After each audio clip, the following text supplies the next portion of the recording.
Hey guys, on today's review, we're gonna be looking at DH Supreme, Downhill Supreme. So we're just gonna go right into it, and it's a pretty cool game.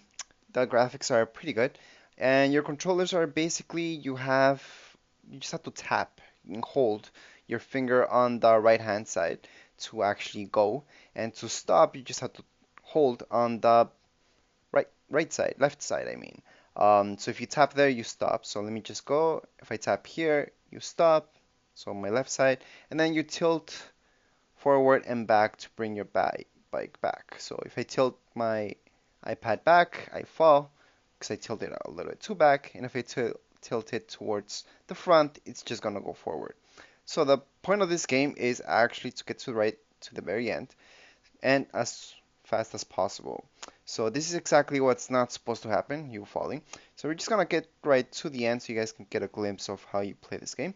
And it's just about tilting your screen. Um, you don't generally want to brake.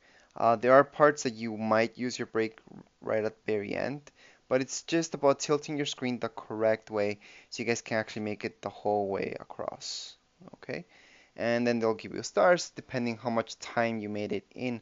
And then you just go unlocking each thing gets harder and harder as it goes.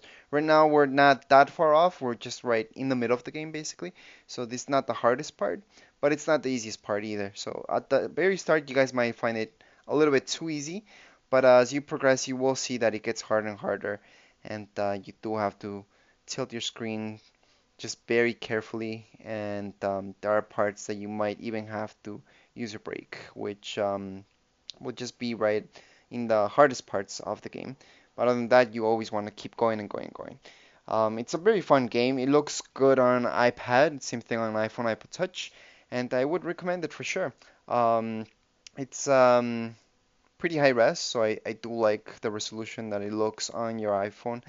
Same goes for your iPad. If you have the newest iPad Retina display, you guys will see that it looks just fine. It looks nice and crisp in the image. It is a pretty basic game after all, so there shouldn't be any problems with that. And yeah, so that's the game. Hope you guys like this review. If you guys have any comments, questions, you can write them here below in the comments area. And don't forget to subscribe and rate. Thank you.